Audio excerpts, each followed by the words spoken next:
Hi friends, this is Kunal and welcome to Astute Knowledge Academy। इसके पहले हमने 1 to 34 questions जो है वो पार्ट 1 में डिस्कस किए हैं डेमोक्रेसी के एमसीक्यूज। आज हम कुछ और इम्पोर्टेंट क्वेश्चंस डिस्कस करेंगे।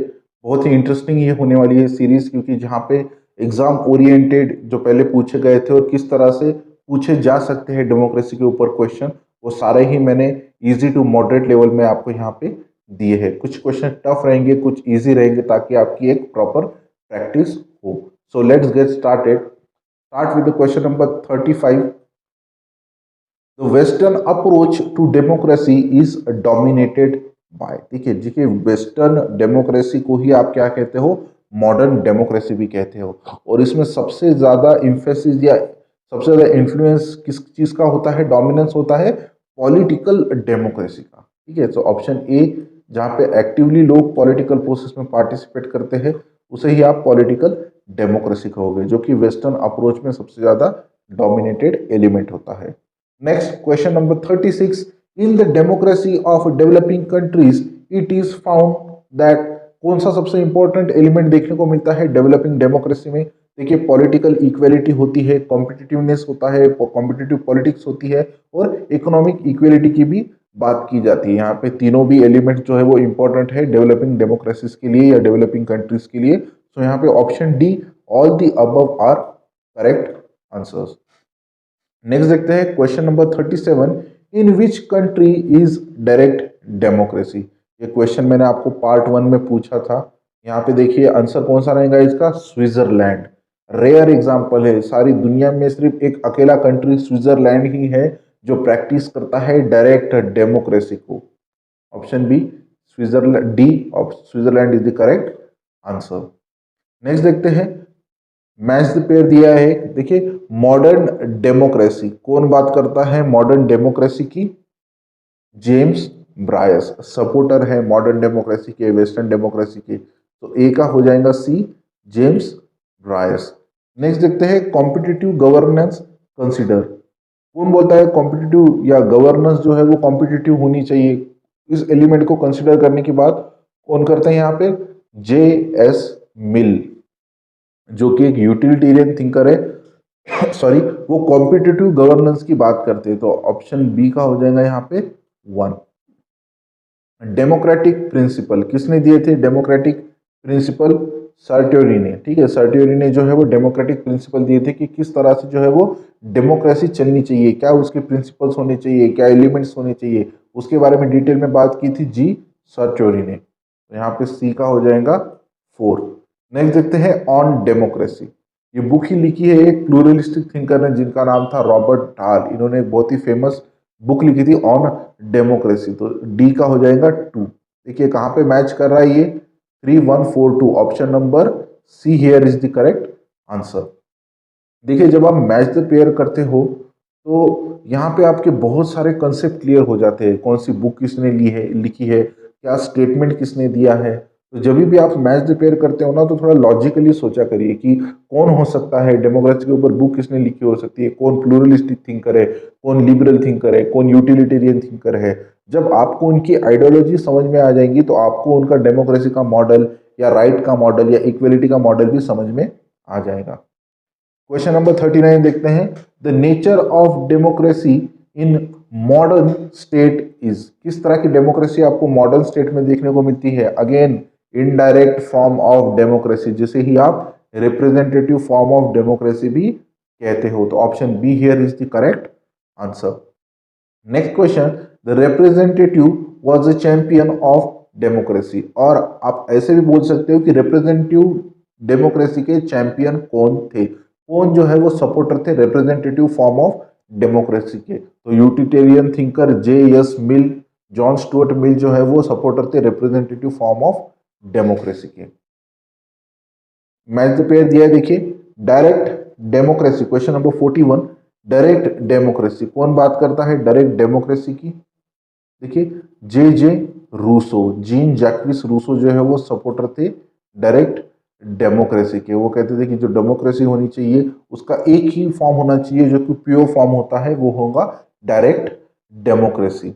नेक्स्ट देखते हैं, प्लूरलिस्टिक फॉर्म ऑफ डेमोक्रेसी। कौन बात करते हैं, हमें पता है प्लूरलिस्टिक थिंकर कौन है, शमटर और रॉबर्ट डाल। तो ऑप्शन यहाँ पे देखिए बी का हो जाएगा सेकंड, रॉबर्ट डाल। फिर है लीगल डेमोक्रेसी, कौन बात करते हैं, रॉबर्ट नॉजिक बात करते हैं लीगल डेमोक्रेसी की। वो कहते हैं कि जो डेमोक्रेसी है वो कॉन्स्टिट्यूशन पे बेस्ड होनी चाहिए, वहां पे सबको इक्वल राइट्स, इक्वल अपॉर्चुनिटी मिलनी चाहिए, और जो भी ये एलिमेंट्स है वो लीगली इंप्लीमेंट किए जाने चाहिए हमारे लोकतंत्र में। तो रॉबर्ट नॉजिक हो जाएगा सी का 4। और बचा है लास्ट पार्टिसिपेटरी डेमोक्रेसी। हमको पता है मैकफर्सन बात करते हैं पार्टिसिपेटरी डेमोक्रेसी के, उन्होंने उनका जो डेमोक्रेसी के मॉडल दिए थे 4 मॉडल, उसमें वो पार्टिसिपेटरी डेमोक्रेसी को ऐड करते हैं। तो डी का हो जाएगा 1। देखिए कहाँ पे मैच हो रहा है, ये ऑप्शन नंबर सी के साथ मैच हो रहा है, 3 2 4 1। नेक्स्ट देखते हैं the first modern thinker who took a positive approach to democracy. देखिए यूटिलिटेरियन प्रिंसिपल के ऊपर बेस्ड है ये पॉजिटिव अप्रोच डेमोक्रेसी का, और हमें पता है कि यूटिलिटेरियन थिंकर के फादर किसे कहा जाता है, बेंथम को, ठीक है। और ये सेम चीज पॉजिटिव अप्रोच के बाद जेएस मिल ने भी की थी, लेकिन यहाँ पे देखिए फर्स्ट मॉडर्न थिंकर पूछा है जो कि सपोर्ट करता है पॉजिटिव अप्रोच को डेमोक्रेसी में, तो वो कौन हो जाएंगे, option number D, Bentham is the correct answer. Next देखते हैं question number 43, who named JS mills democracy theory of a developmental democracy. किसने कहा था, जो जेएस मिल ने जो डेमोक्रेसी की थियरी दी थी उसे डेवलपमेंटल डेमोक्रेसी कहा गया था, ये कहा गया था सी बी मैकफर्सन द्वारा। So option A here is the correct answer. Next question number 44, participants relate to democracy, या आप पार्टिसिपेटरी डेमोक्रेसी के सपोर्टर भी यहाँ पे बोल सकते हो। तो कौन थे, ये मैकफर्सन, कैरोल, पैटमन एंड कोलाइंज, ये सब जो है वो पार्टिसिपेटरी फॉर्म ऑफ गवर्नमेंट को सपोर्ट करते हैं। तो option be here is the correct answer.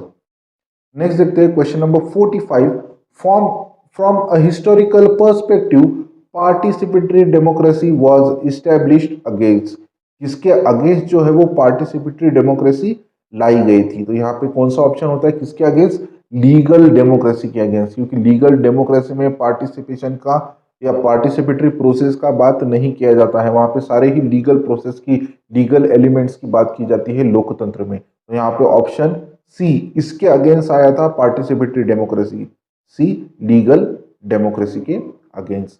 Next देखते हैं who called a liberal democracy as bourgeoisie democracy. देखिए बर्गोइसिस और प्रोलेटेरिएट ये टर्म किसने दिए थे, सोसाइटी को जो 2 क्लास में डिवाइड किया था वो दिया था कार्ल मार्क्स ने, और वो कहता है कि जो डेमोक्रेसी है, जो लिबरल डेमोक्रेसी है उसे वो बर्गोइसिस डेमोक्रेसी कहते हैं, इलिटिस्ट डेमोक्रेसी कहते हैं। तो option D, Karl Marx is the correct answer.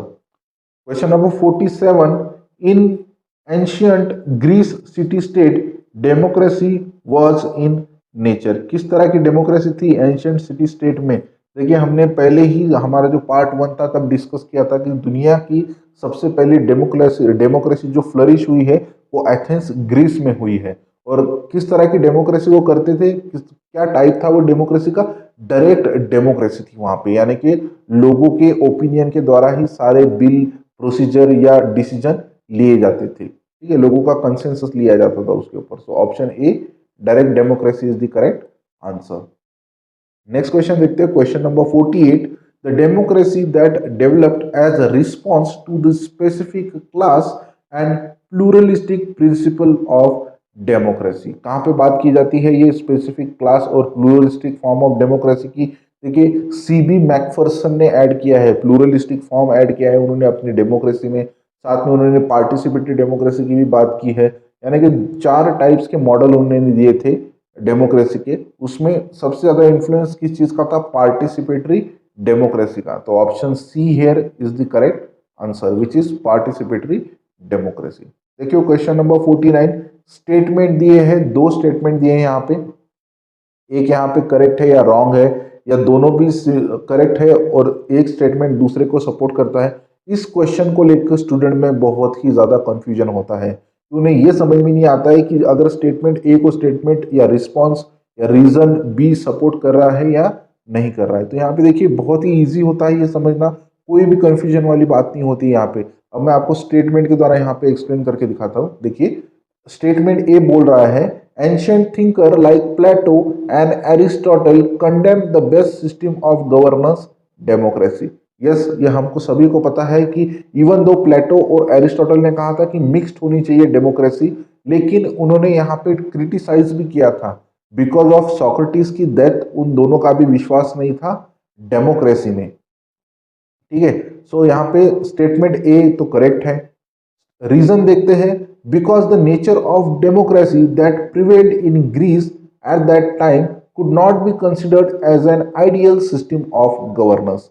देखिए अब ये क्या हो रहा है, करेक्ट एक्सप्लेनेशन ही हो रहा है ना कि क्यों उन दो, वो जो एरिस्टोटल, अरस्तु और प्लेटो जो है वो जो डेमोक्रेसी को है वो करप्ट फॉर्म ऑफ डेमोक्रेसी कहते थे या उसे वो क्रिटिसाइज करते थे, क्योंकि जिस वक्त ये डेमोक्रेसी ग्रीस में थी, जिसे वो डायरेक्ट डेमोक्रेसी भी कहते थे, लेकिन वहां पे जो है वो बहुत ही ज्यादा करप्ट डेमोक्रेसी थी। इसी की वजह से सोक्रेटिस को जो है वो डेथ की पेनल्टी दी गई थी। तो ऑप्शन ए या स्टेटमेंट ए को बहुत ही करेक्टली रीजन देता है स्टेटमेंट या रीजन बी आपका। तो यहाँ पे कौन सा है, ऑप्शन ए। देखिए both A and R are correct. Yes, and R is the correct explanation of A. अच्छे से एक्सप्लेन करता है स्टेटमेंट को ये जो रीजन दिया है वो। तो option A here is the correct answer. देखिए आपको यहाँ पे स्टेटमेंट और रीजन दोनों भी पता होना बहुत ही जरूरी होता है। यहाँ पे आप जो है वो अंधेरे में तीर नहीं चला सकते हो। या अगर आप कोशिश भी करोगे तो मैक्सिमम चांसेस है कि वो आंसर रॉन्ग ही हो जाए। और जिस तरह का कॉम्पिटिटिव लेवल हम देख रहे हैं, कंपटीशन है स्टूडेंट्स के बीच में, तो आपको ये जो इजी मार्क्स है वो अपने हाथ से जाने नहीं देने हैं। ठीक है, इसलिए क्वेश्चन अच्छे से पढ़ो, समझने की कोशिश करो, रट्टा मत मारो। जब पढ़ाई करते हो मगअप करने की कोशिश मत करो, logically low. Next question, question number 50, which of the following statement about democratic rule in the ancient Greek city state is incorrect. देखिए इनकरेक्ट पूछा है यहाँ पे। एंशियंट ग्रीक सिटी स्टेट में जिस तरह की डेमोक्रेसी थी, जो स्टेटमेंट यहाँ पे दिए गए उसमें से कौन सा जो है वो इनकरेक्ट स्टेटमेंट है। देखिए equal public participation in public affairs of a city state. Yes, direct democracy थी। आपको ये पता होना चाहिए कि ग्रीस में जो डेमोक्रेसी थी वो डायरेक्ट फॉर्म ऑफ डेमोक्रेसी थी, और डायरेक्ट डेमोक्रेसी में जो है सारे ही सिटीजन्स को इक्वल अपॉर्चुनिटी मिलती है पार्टिसिपेट करने की पब्लिक अफेयर्स में या डिसीजन मेकिंग प्रोसेस में। रॉन्ग पूछा है यहाँ पे, इनकरेक्ट पूछा है। नेक्स्ट देखते हैं, reaching public judgement by independent debate. Yes, society में या स्टेट में डिबेट किया जाता था कोई भी टॉपिक को लेकर, फिर लोग अपनी ओपिनियन या अपना जजमेंट देते थे उस चीज को लेकर। तो ये भी हो सकता है, ये करेक्ट है। Next, respect for law and rules in vogue. ठीक है, क्या था, वोग में था जो रिस्पेक्ट दिया जाता है लॉ को, जो रूल्स या प्रोसीजर बनाया जाता है उसे। तो तीनों भी जो है वो करेक्ट है। ऑप्शन डी देखिए, थ्रू पब्लिक डिसीजन रिप्रेजेंटेटिव्स। देखिए रिप्रेजेंटेटिव्स नहीं होते थे, डायरेक्ट डेमोक्रेसी थी, वहां पे एलिटिस्ट रूल करते थे, लेकिन उन्हें रिप्रेजेंटेटिव कंसिडर नहीं किया जाता था। तो ये इनकरेक्ट है और हमको इनकरेक्ट ही पूछा है। तो option D here is the correct answer, option D. Next देखते हैं, question number 51, who says that democracy is the rule of poor, the knowledge and the meritorious. ठीक है, किसने बोला था ये democracy is the rule of poor? Criticise किया था डेमोक्रेसी को, एरिस्टोटल ने कहा था कि जो डेमोक्रेसी है, उन्होंने क्रिटिसाइज किया था कि ये जो है वो गरीबों की डेमोक्रेसी है, जिनके पास कोई नॉलेज नहीं रहता, उनका कोई मेरिट बेसिस नहीं रहता है, कोई भी जो है वो डेमोक्रेसी में पार्टिसिपेट कर देता है। और जैसे कि हमें पता है कि एरिस्टोटल जो है वो, उन्होंने जो थ्योरी ऑफ सिटीजनशिप दी थी, उन्होंने कहा था कि सिटीजनशिप सिर्फ पढ़े लिखे लोगों को ही देना चाहिए, अडल्ट को ही देना चाहिए, और मोस्टली मेल को ही देना चाहिए। स्लेव, फीमेल और बच्चों को सिटीजनशिप नहीं देनी चाहिए। और अगर आप उनको सिटीजनशिप नहीं दे रहे हो, यानी कि आप उनको रोक रहे हो पार्टिसिपेट करने से पॉलिटिकल प्रोसेस में। नेक्स्ट देखते हैं, question number 52, the concept of mix constitution deals with. देखिए मिक्स कॉन्स्टिट्यूशन की यहाँ पे बात किसने की थी? एरिस्टोटल ने बात की थी। लेकिन जब ये यहाँ पे मिक्स कॉन्स्टिट्यूशन की बात कर रहे हैं, यानी कि किस चीज की बात कर रहे हैं, यहाँ पे एक सिस्टम ऑफ गवर्नेंस की बात कर रहे हैं। इन्होंने कहा था कि हमको जो है एक कॉन्स्टिट्यूशनली बेस्ड डेमोक्रेसी होनी चाहिए, उसके लिए हमें दुनिया के जितने भी अच्छे कॉन्स्टिट्यूशन दिए हैं उसमें जो अच्छे और डेवलपिंग एलिमेंट्स दिए हैं उनको हमारे कॉन्स्टिट्यूशन में ऐड करना बहुत ही ज़रूरी होता है। और यही सिमिलर चीज़ डॉक्टर बाबा साहेब आम्बेडकर ने भी जब वो इंडियन कॉन्स्टिट्यूशन बना रहे थे तब कही थी। तो यहाँ पे option A Aristotle is the correct answer. Next देखते हैं question number 53। In the 17th century the English thinker who gave the modern concept of democracy. कौन है जो इंग्लिश थिंकर जिन्होंने सबसे पहले जो है वो मॉडर्न डेमोक्रेसी की बात की थी? इंग्लिश थिंकर पूछा है। देखिए यहाँ पे कौन थे इंग्लिश थिंकर? जॉन लॉक, जो कि सपोर्टर थे लिबरल डेमोक्रेसी के, रिप्रेजेंटेटिव डेमोक्रेसी को भी ये सपोर्ट करते थे। ठीक है, तो option B John Locke is the correct answer है। यहाँ पे LOCKE होना चाहिए। ठीक है, लॉक का। क्वेश्चन नंबर 54 देखते हैं। Both liberals and socialist glorify democracy but the basis on which the difference between the two are. कौन से बेसिस पे जो है वो डिफरेंस क्रिएट होता है लिबरल और सोशल डेमोक्रेसी के बीच में? ये क्वेश्चन हमने इसके पहले भी लिया था क्योंकि ये बहुत ही इंपॉर्टेंट क्वेश्चन है, इसलिए मैंने इनको रिपीट किया है। जितने भी रिपीट क्वेश्चन हो रहे हैं वो इंपॉर्टेंट है एग्जाम पॉइंट ऑफ व्यू से। ठीक है, तो कौन से बेसिस पे किया था? यहाँ पे कॉन्स्टिट्यूशन के बेसिस पे जो है इन दोनों भी डेमोक्रेसी में डिफरेंस है, लिबरल और सोशलिस्टिक डेमोक्रेसी के बीच में। नेक्स्ट देखते हैं question number 55। In modern state what methods do representatives adopt to give a direct democracy in a democracy? कौन सा मेथड होना चाहिए? देखिए यहाँ पे कौन सा है? रिफ्लेक्शन। जो भी डिसीजन लेता है उसके ऊपर इन्फ्लुएंस रिफ्लेक्शन देखा जाता है। अंडरटेकिंग, पब्लिक ओपिनियन को अंडरटेक किया जाता है। और प्रत्यावन, प्रत्यावन यानी कि क्या है? प्रत्यक्ष पार्टिसिपेशन, आपका डायरेक्टली पार्टिसिपेशन होना चाहिए इसमें डेमोक्रेसी में, कोई भी डिसीजन मेकिंग प्रोसेस में। यहाँ पे तीनों भी ऑप्शन करेक्ट है, यानी कि option D all the above are correct here. ठीक है, 55 का ये है 55 क्वेश्चन नंबर, उसका होगा आपका ऑप्शन डी। नेक्स्ट देखते हैं question number 56। Supporters of liberal democracy. जो सपोर्टर्स है लिबरल डेमोक्रेसी की वो किस चीज के ऊपर ज्यादा इम्फेसिस देते हैं यहाँ पे? तो देखिए इम्फेसिस ऑन कमिटेड ब्यूरोक्रेसी, नहीं, कमिटेड ब्यूरोक्रेसी की बात नहीं करते हैं लिबरल डेमोक्रेसी में। नेक्स्ट देखते हैं instead of arbitrariness the only emphasis the government which in accordance with the people. Somewhat correct भी है ये, लेकिन ये फुल्ली जस्टिफाई नहीं करता है लिबरल डेमोक्रेसी को। ऑप्शन सी देखते हैं emphasizes the strict control of the government on the judiciary. देखिए ये कभी भी किसी भी तरह का स्ट्रिक्टनेस या रूल एक्सेप्ट नहीं करते हैं गवर्नमेंट के द्वारा अगर वो जुडिशियरी को या जुडिशियरी के पावर कम करने की कोशिश करे तो सी तो ऑप्शन हो ही नहीं सकता। बचता है आपको ऑप्शन डी जो कहता है emphasizes the institution and the process of democracy. Yes, liberal democracy institutionalisation पे फोकस करती है, पावर के सेंट्रलाइजेशन की बात करती है और प्रोसेस की बात करती है डेमोक्रेसी की। तो यहाँ पे जस्टिफाई करने वाला ऑप्शन कौन सा है? करेक्ट ऑप्शन डी, 56 का option D here is the correct answer. Next देखते हैं question number 57। Where is the direct democracy possible? अब कौन से स्टेट में जो है वो डायरेक्ट डेमोक्रेसी पॉसिबल है? ऑप्शन देखिए 1 बोल रहा है where the state is geographically small. Yes of course, हमें पता है कि स्विट्जरलैंड बहुत ही छोटा कंट्री है, बहुत ही कम डाइवर्सिटी है वहाँ पे, इसीलिए जो है वहाँ पे डायरेक्ट डेमोक्रेसी पॉसिबल है। अगर इंडिया में हम बोले कि direct democracy pure form of democracy सबसे बेहतरीन डेमोक्रेसी होती है, लेकिन हम उसे इंडिया में क्यों नहीं इम्प्लीमेंट कर सकते? रीजन ये है कि हमारी ये विविधता, हमारी डेमोक्रेसी, अलग अलग रिलीजन्स, अलग अलग कल्चर, अलग अलग ट्रेडिशन, ये जो है हमें रोकते हैं डायरेक्ट डेमोक्रेसी को लाने से, क्योंकि हम कभी भी मेजोरिटी ला ही नहीं पाएंगे डिसीजन मेकिंग में। तो देखिए पॉसिबिलिटी ए करेक्ट है, होना चाहिए जोग्राफिकली स्मॉल एरिया होना चाहिए और डाइवर्सिटी भी कम होनी चाहिए, ये डायरेक्ट डेमोक्रेसी लाने के लिए पॉसिबिलिटी हो सकती है। सेकंड देखते हैं where people are rich and luxurious. देखिए इसका कोई भी संबंध नहीं है डेमोक्रेसी में गरीब अमीरी लग्जरियस लाइफ का होना, इसका कोई भी दूर दूर तक संबंध नहीं होता है। तो यहाँ पे जहां भी ऑप्शन में आपको बी दिख रहा है, देखिए ऑप्शन बी में भी देखिए 2 दिख रहा है आपको, इन करेक्ट बताया है वो आप एलिमिनेट मेथड से एलिमिनेट कर सकते हो उसे। अगेन सी में भी देखिए 2 दिया है, उसे भी आप एलिमिनेट कर सकते हो, यानी यहाँ पे आपके पास सिर्फ 2 आंसर बचते हैं, ए और डी। 50-50 हो चुका है यहाँ पे। एलिमिनेशन मेथड इस तरह से यूज की जाती है आपको एग्जाम में, और ये एलिमिनेशन मेथड ही है जो आपको ज्यादा से ज्यादा अटेम्प्ट करने के लिए हेल्प करेगा। ठीक है, एग्जाम के पहले मैं आपको बताऊंगा किस तरह से क्वेश्चन के लिए प्रिपेयर करना है आपको, किस तरह से आपका अप्रोच होना चाहिए, किस तरह से जो है ये मेथड यूज करनी चाहिए आपको, एलिमिनेशन मेथड, 50-50% मेथड।